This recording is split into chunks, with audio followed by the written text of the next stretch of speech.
and there. Okay, now then, I do hope to get to know you all a little bit better during this period of time. I probably should have introduced myself the first hour a little bit better. I do preach for the Bellevue congregation, and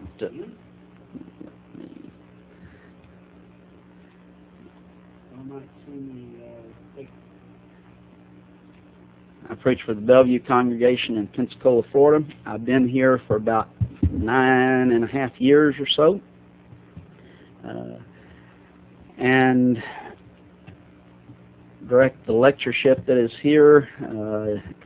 You saw Ed mention a few of the books. I've edited now, I think, 9 of those books. They first started publishing books in 1988. So if you have a chance, I would certainly invite any and all of you to come to our lectureship. There we have it the Saturday before the second Sunday in June every year. This past year's lectureship was on great Old Testament questions. We're doing follow-up of that great New Testament questions this year. So looking forward to good study on that.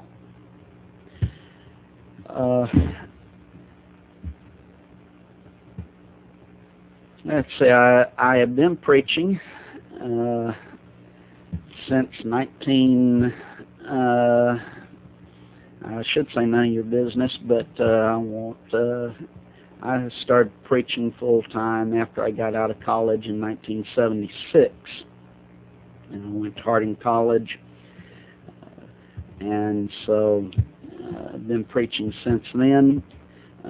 Preached a great deal in Texas. First local work was in Trenton, Texas, where I met my wife of 25 years. In fact, our anniversary is Monday, our 25th anniversary. And then preached in Calera, Oklahoma for about 6 years, then Burke Burnett, Texas, and now then here in Pensacola.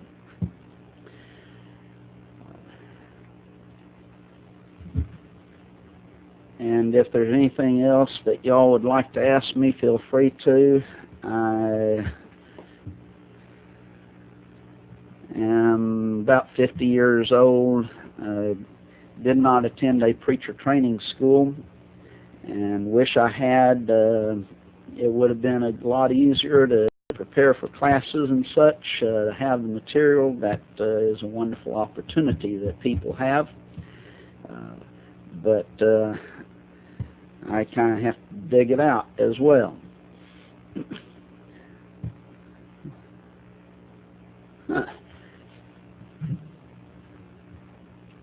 Jerry says that he's still with us and he can see the classes. Let's see.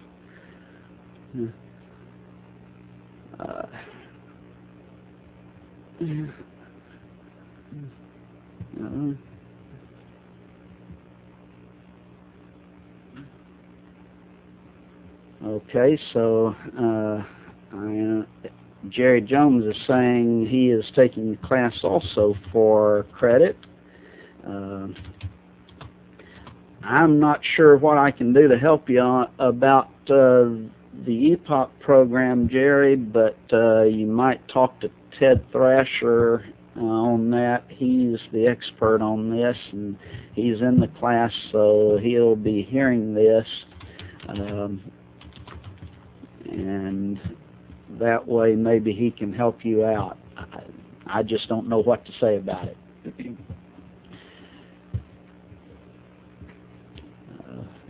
But hopefully you have gotten all of the material.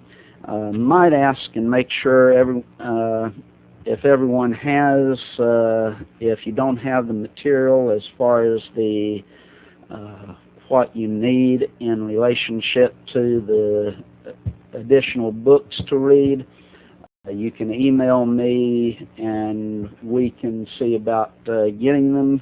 or Jerry Joseph, I'm sure, has those books. If not Jerry Joseph, then is it Christian Bible? No, that's not it. And out of Chattanooga, Tucker Williams and his bookstore.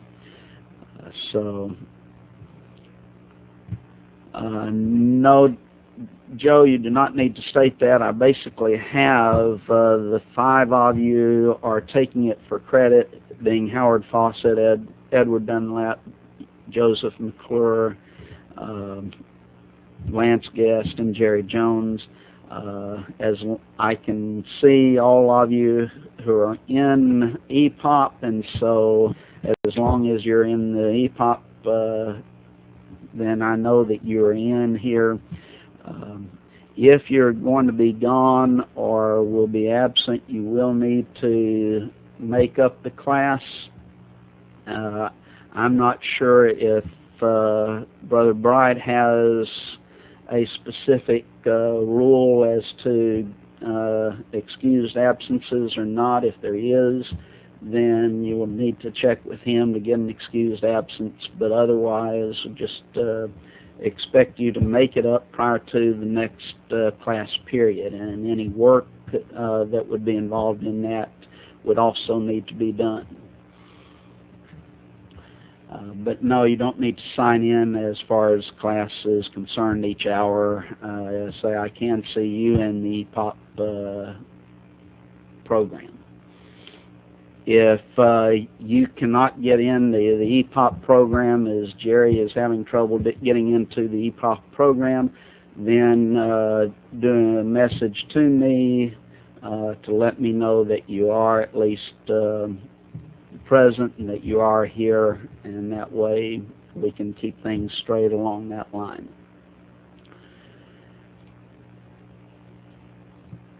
Any other questions or anything else that we need to know in relationship to this?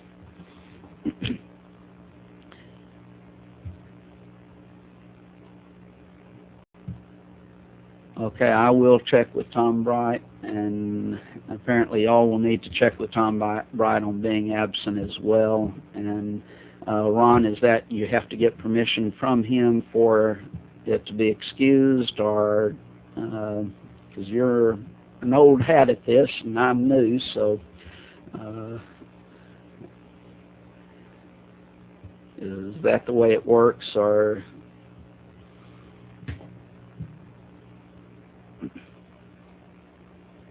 while he's writing that out in EPOP,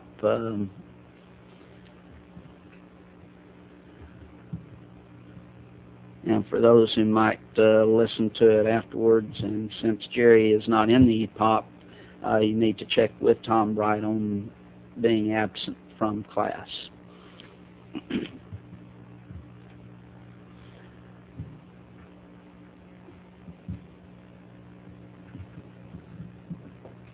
At this time, let's go in, basically, okay.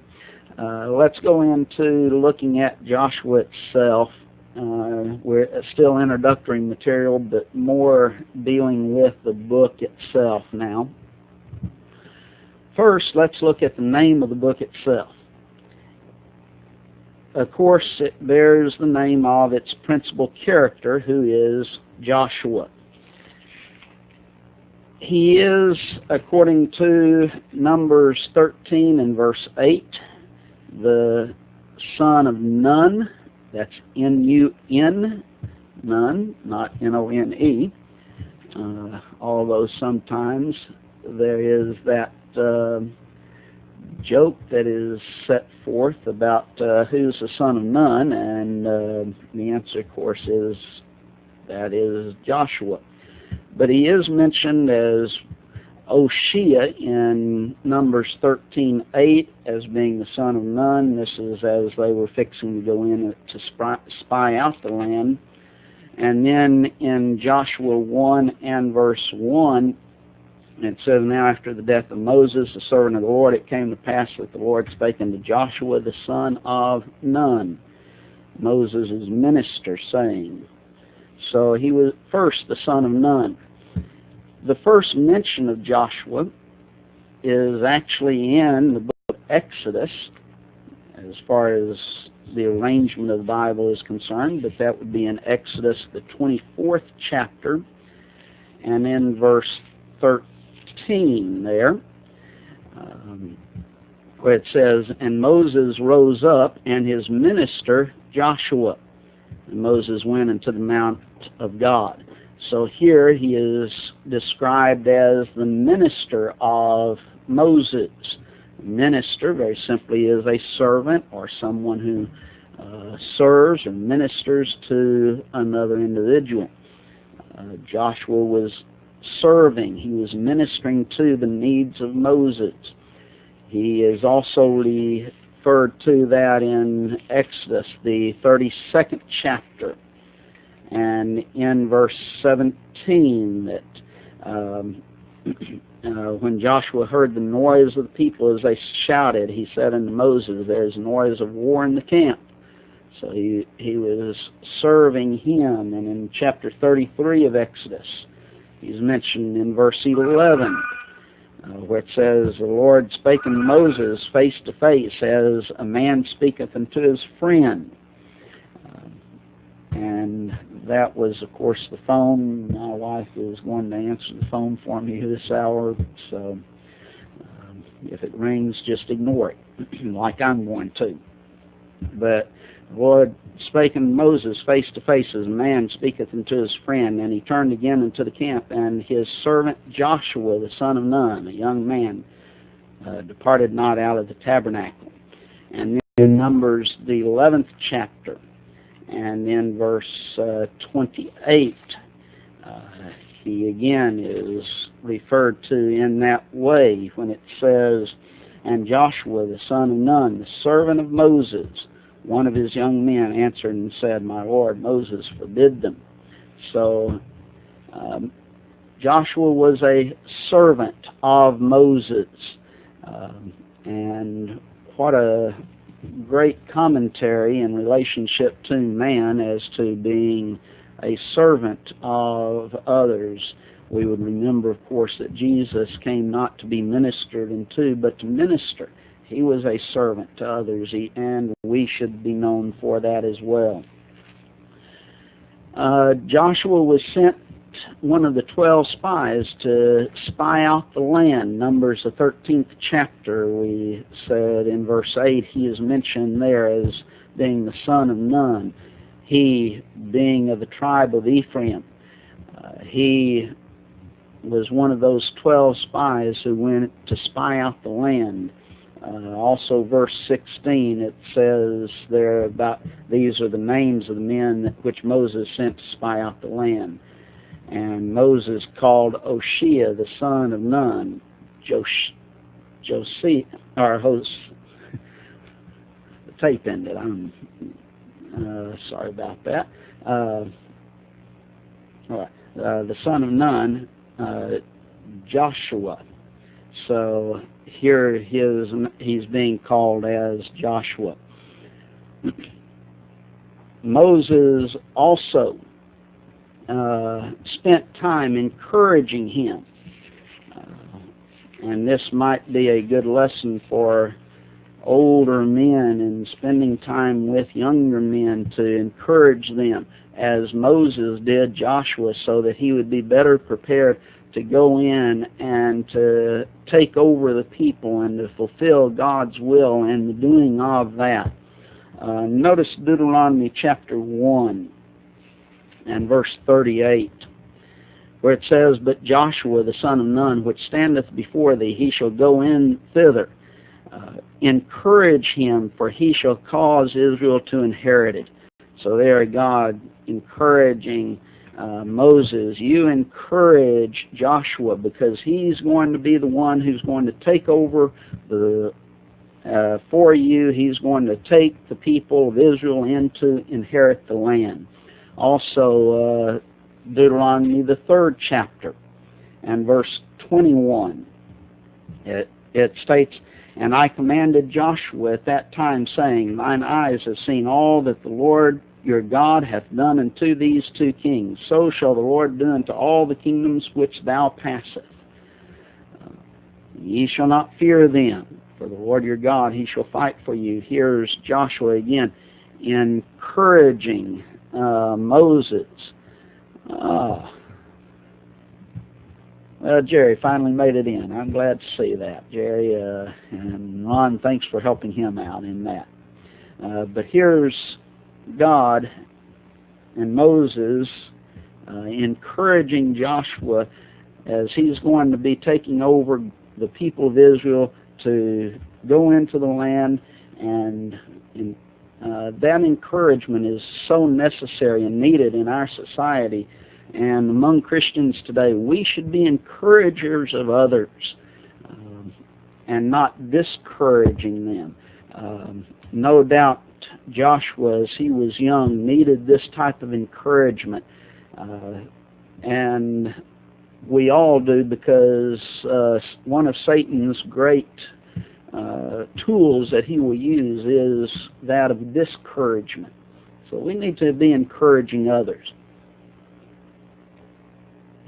Joshua is actually a Hebrew term. The meaning of it is Jehovah saves, and it translates into the Greek as Jesus. He is, and if you go into a study of the typology that's found in the Bible, he is certainly a type of Christ. And what Jesus is to God's people in a larger sense, Joshua was to the Israelites in a smaller sense.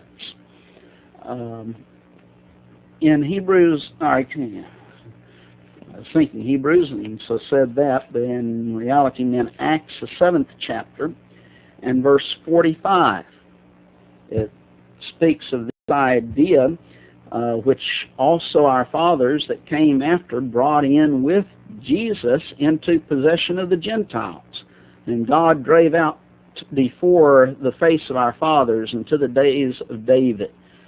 There's that aspect of him being called Jesus, translated Jesus, even though it's talking about Joshua, that he took possession of that land that God was giving unto Israel, that promised land. And also you see that same thing happening in Hebrews, the 4th chapter, and in verse 8. For if Jesus had given them rest, then would he not afterward have spoken of another day? There, Jesus is not Jesus of Nazareth, but it is Joshua that we're talking about. He is the one who gave them a rest, even though it was not a full and total rest, yet that is the rest that they had. Oh, that's going to start happening now.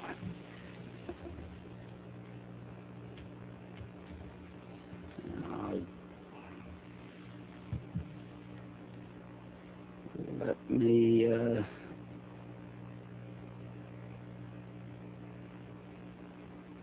well, looks like I'm going to have this problem for a little bit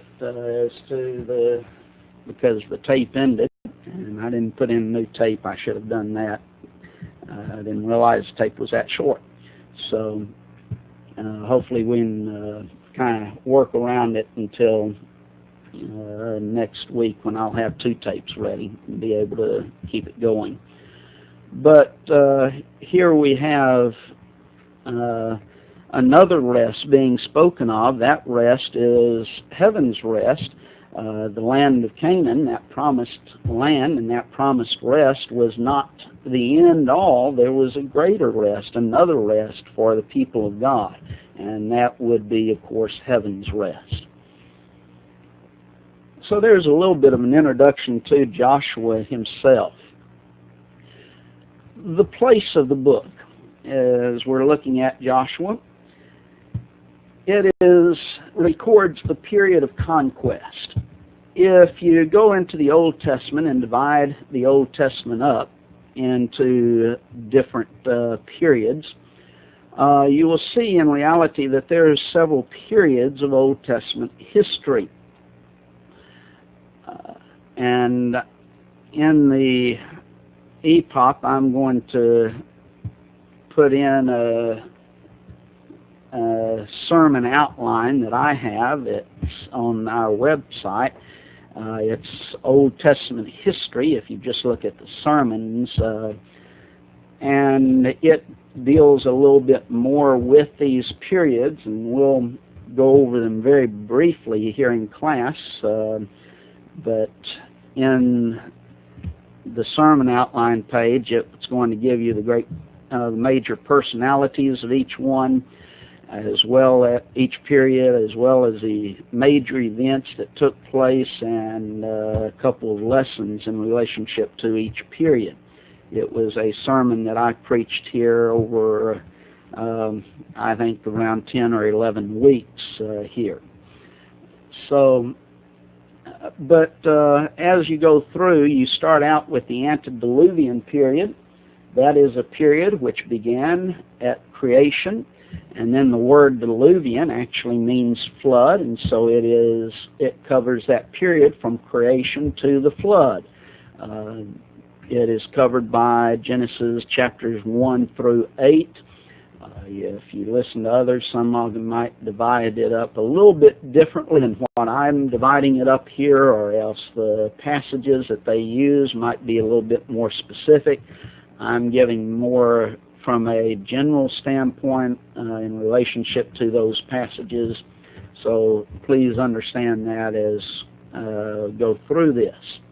But that first period, the antediluvian, A-N-T-E, diluvian period.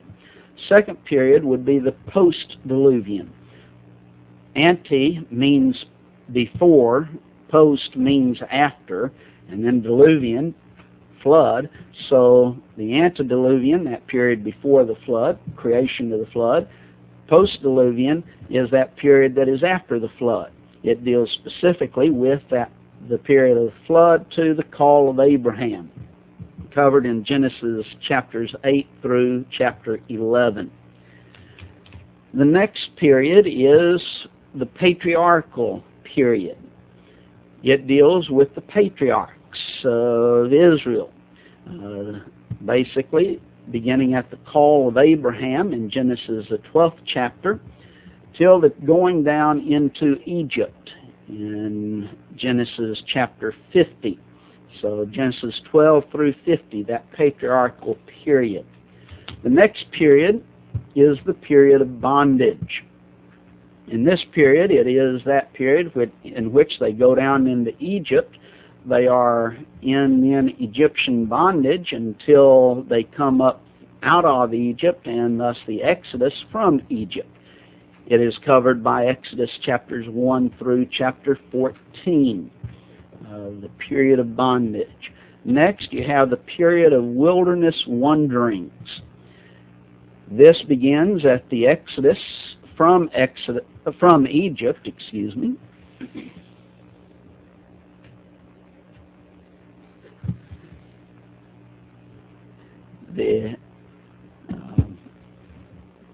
The Exodus from Egypt to the going into the land of Canaan.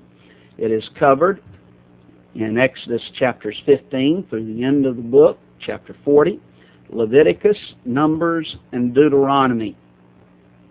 So the period of wilderness wandering was that period in which they wandered in the wilderness for 40 years.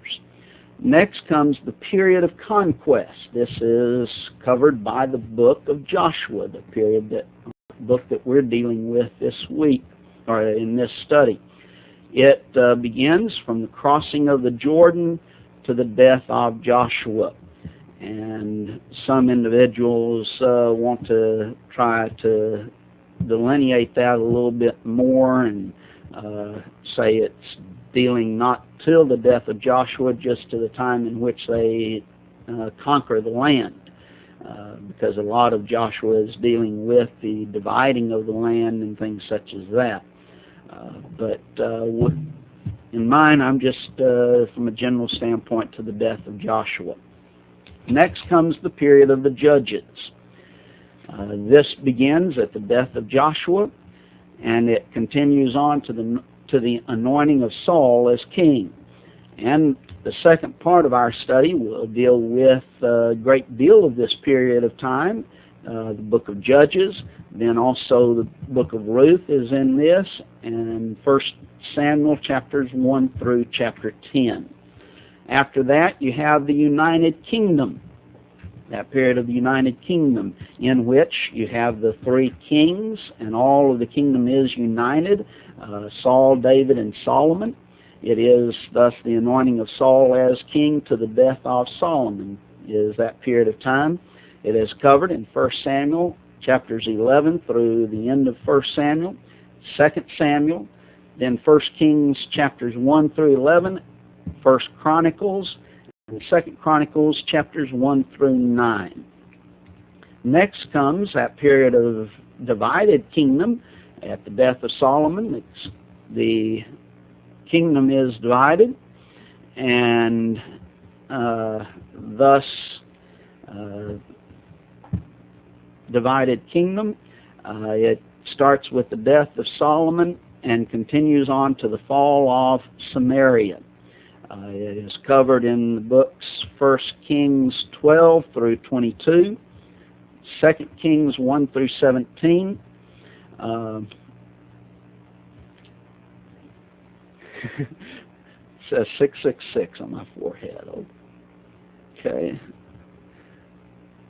It's a lock system. Let me change this out just a second and rewind the tape or something so that I can continue on with this. So the picture's going to go blank or blue for a minute or two.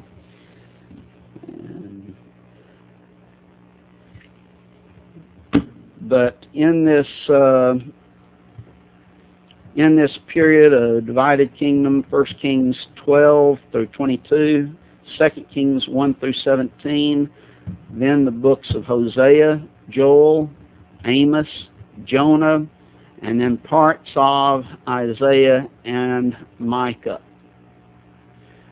Next, you have that period of Judah alone. This begins at the fall of Samaria, and it goes to the fall of Jerusalem. So approximately, if looking at dates, 722 to 586 BC. It is covered in 2 Kings chapter 17 through chapter 25, 2 Chronicles 32 through 36, parts of Isaiah and Micah. Then Jeremiah, Lamentations is actually a lament over the fall of Jerusalem. Ezekiel, Obadiah, Nahum, Habakkuk, and Zephaniah. Next, you have that period of exile, which begins at the fall of Jerusalem and goes to the decree of Cyrus. The start of that exile, even though it's not the destruction of Jerusalem and the fall of Jerusalem, yet they were under bondage. Starting at 606, it was prophesied that they would be in bondage for 70 years, and thus during that 70-year period ending at 536. The total destruction of Jerusalem was at 586, and so we say Judah alone till that time, and this period of exile is usually began with that date of 586 to 536 BC. And it is covered by the books of Daniel, Ezekiel, and again Lamentations, I guess, should fall into that area. And then the last period of Old Testament history,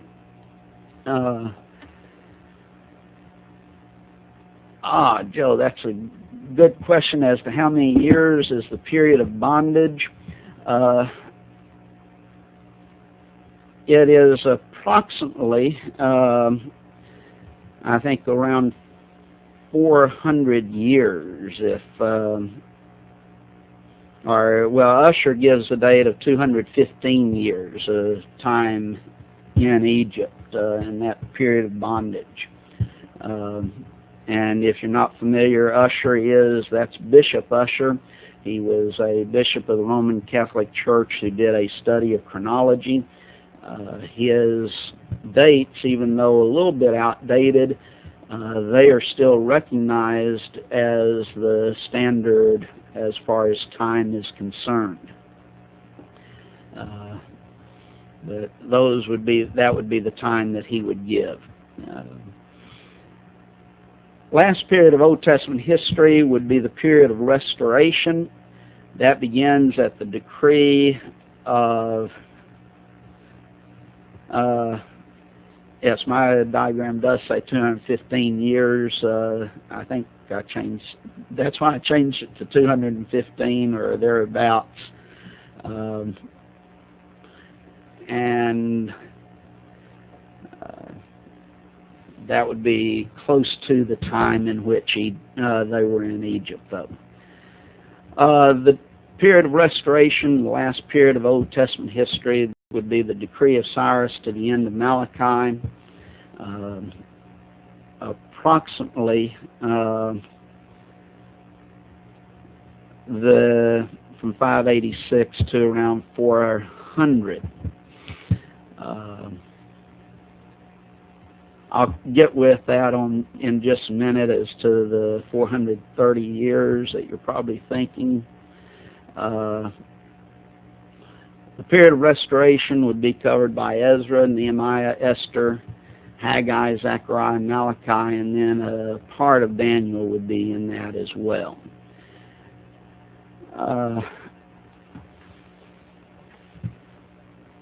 Are you all thinking the 430 years from Acts, the 7th chapter, and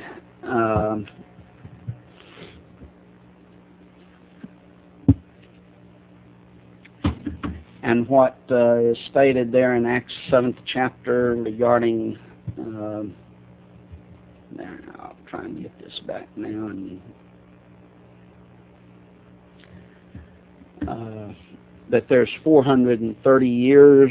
Is that where you're thinking that is from?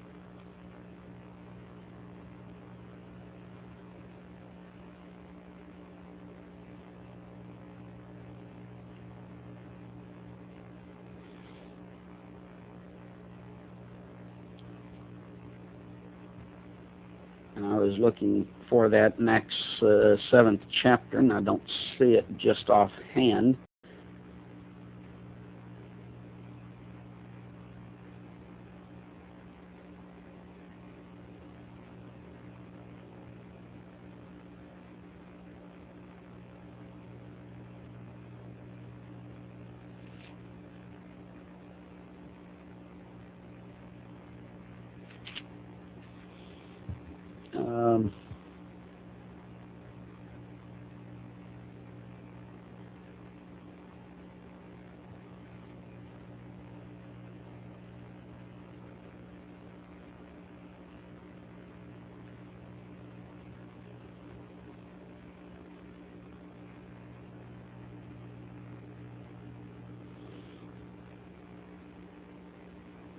I can't find it right offhand where it says that, but I believe that includes a little bit more time than simply the period in which they spent in Egypt itself.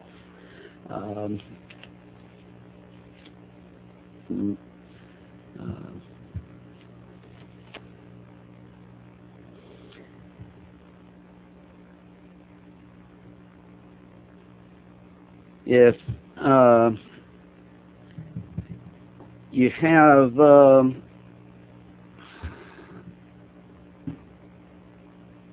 let's see,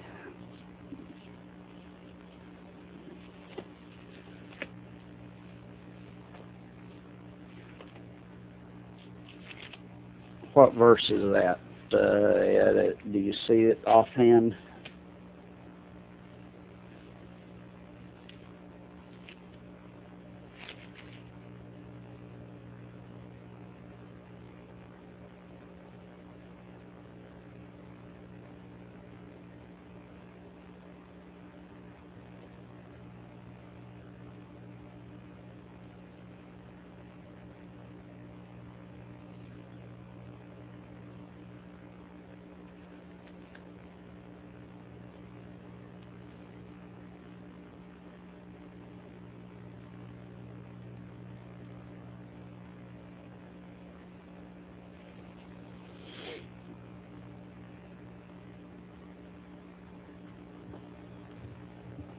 I was thinking that was the case, and I was trying to find the passage itself that said that it's from Abraham to the Exodus. But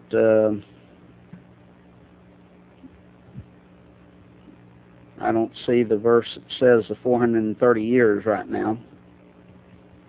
I'm trying to skim over it. But I believe that that is the case, that it is from Abraham to the Exodus. It includes all of that period of time.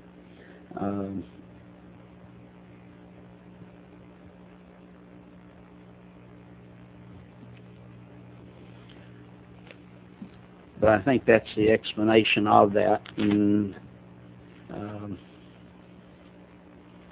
I just could not find it so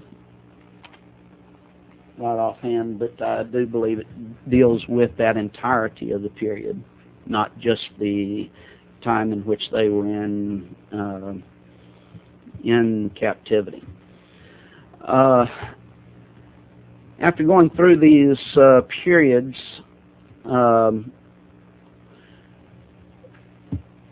Joshua deals with this period of conquest. They have crossed the Red Sea, gone up to Israel, or wandered in the wilderness, or received the law at Mount Sinai after crossing the Red Sea and coming up out of Egypt, wandered in the wilderness for 40 years. They now are coming to the Promised Land, and Joshua deals with that aspect of going into the land to take the land.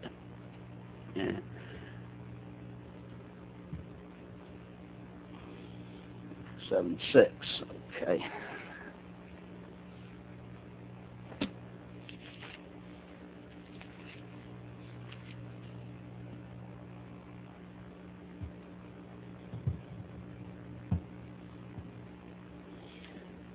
Yeah, I believe that is, as it deals with that, the time in which he is dealing with Abraham, going back to verse 2, to the time in which they come up out of the land for God to give them the land as well.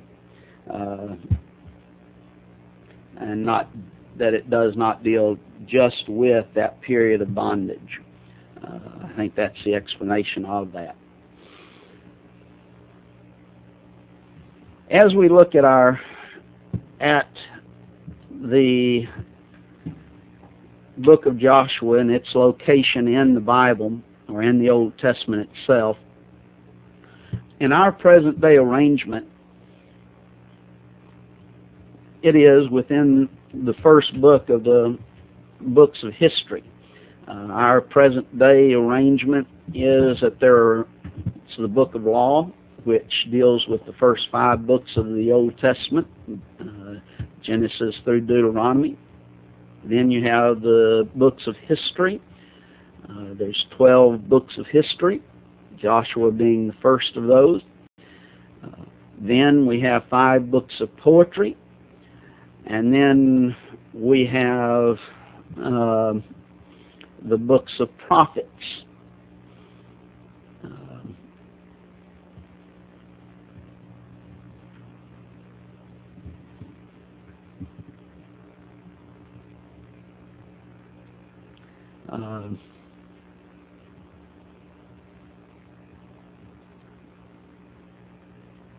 Again, there in Exodus 12, I would say the same thing. It was dealing with that entirety of time from Abraham on through.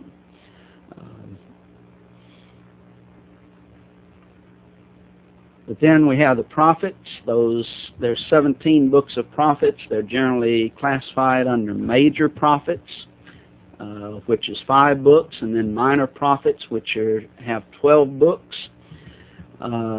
The only difference between the major prophets and the minor prophets is the aspect of the length of the books. That the major prophets, the books are longer. The minor prophets, the books are shorter. So you combine those 17 books of prophets. Well, in our arrangement of the Old Testament, thus, Joshua comes into that period, or that book, historical books, the very first one of those. However, in the Hebrew Bible, we have a division of the Hebrew Bible that's a little bit different than the division that we use. There's the book of law, or books of law, which again is Genesis through Deuteronomy.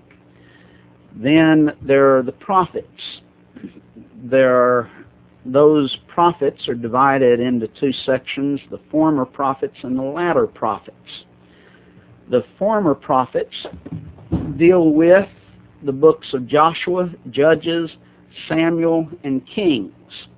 Understand in the Hebrew Bible, there's no 1st and 2nd Samuel. There's not Samuel, it's just one book. Instead of 1st and 2nd Samuel, we have two books. Same thing with Kings and with Chronicles. They have one book, we have it divided into two books. Well, the former prophets dealt with Joshua, Judges, Samuel, and Kings. The latter prophets were Isaiah, Jeremiah, Ezekiel, and then the 12. The 12 books of minor prophets were combined into one book in the Hebrew Bible. Instead of we having 12, they had one book of minor prophets.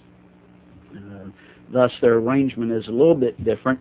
And then there's the writings. It's interesting, though, when you look at this Hebrew arrangement, that they put Joshua in a book, in a category in reference to prophets. And it gives us a little bit of idea about their viewpoint as to this period of time in which God was dealing with these people. It was still God and His acting through them, but a little bit different aspect than what we view the prophets. They would include these individuals and their leadership in relationship to prophets, while we don't generally think of it in that way. The author of the book of Joshua. Well, first off, God is the author, and the Holy Spirit is the author. The Holy Spirit, that men of old were guided by the Spirit in their writing. So He's the ultimate author.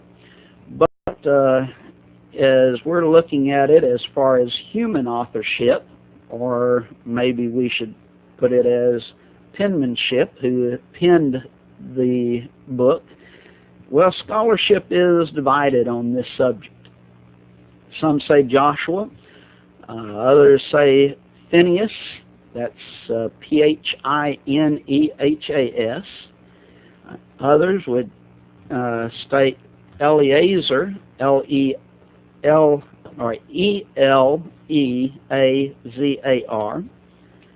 Some say Jeremiah, and others would say Samuel is the author, or the penman of the book.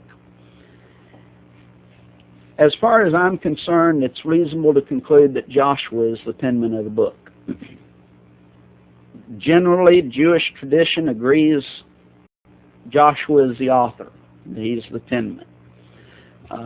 Let's look at a few verses, and I think we can safely end up concluding this as well, as we look at Joshua 1 and verse 1. Now after the death of Moses, the servant of Jehovah, it came to pass that Jehovah spake unto Joshua, the son of Nun, Moses' minister, saying. So here it appears as if Joshua is that one who is writing this, that God is saying unto him. Turn over to chapter 5 and verse 1. Says that it came to pass when all the kings of the Amorites which were on the side of Jordan westward, and all the kings of the Canaanites which were by the sea, heard that the Lord had dried up the waters of Jordan from before the children of Israel, until we were passed over, that their heart melted, neither was their spirit in them any more because of the children of Israel. Notice the we statement, until we were passed over. That shows that the author or the penman of this book was included in that group that passed over or who crossed the Jordan River. Well, of those ones who we mentioned before, those 5 men, Joshua, Phinehas, Eleazar, Jeremiah, or Samuel, Jeremiah and Samuel are automatically eliminated as being the authors because they were not in that group that crossed over Jordan. However, Phinehas and Eleazar could have written the book, as we would see from Exodus 6 and verse 25 and Joshua 24 and verse 33. So, but the we statement would again indicate a little bit more that Joshua was the author, since he was the one who was leading them in going over the Jordan or in crossing the Jordan. Next, Joshua 24, verses 25 and 26. I believe gives an emphatic statement that makes us, again, conclude Joshua is the author, when it says, "So Joshua made a covenant with the people that day, and set them a statute and an ordinance in Shechem. And Joshua wrote these words in the book of the law of God, and took a great stone and set it up there under an oak that was by the sanctuary of the Lord." And it says Joshua wrote the words in a book of the law of God, and that seems to indicate and give pretty emphatic reference to us that Joshua is the author of this book. There's another statement. It's found 11 times actually in the book, and that's the phrase, "unto this day." Unto this day would indicate that the penman was involved in the things that were happening at that time. It's found, and I'll try and go through these rather quickly, but I'll put them on the EPOP so that you'll see this. Jeremiah chapter, or Joshua chapter 4 and verse 9. Joshua chapter 5 and verse 9, chapter 6, verse 25, Joshua 7 and verse 26, Joshua 8 and verse 28, Joshua 9 verse 27, Joshua 14:14, Joshua 15 verse 63, Joshua 16 verse 10, Joshua 22 verse 3, and Joshua 23 and verse 8. There's several times in which this phrase, "unto this day," that the penman was involved in the things happening at that time. Now then, one other aspect of this, and then we'll close for our study today, and that is Joshua, the 24th chapter, does record his death. And thus it is indicated that he might not have been the author of that part that records his death. And someone else could have recorded that part of this book. However, it is also possible that he could have written this prior to his death. He was writing by the inspiration of God, and God could have inspired him to write that portion dealing with his death as well. Well, our time is up for this class, or this hour, and so be sure and remember the work that you have, and we will end our class with that. If there's anything that you need, you can email me, or you can contact me on EPOP. I'll stay on there for a little while at least. Thank you for your attention, your presence, and we'll look forward to continued study as we go through this great book.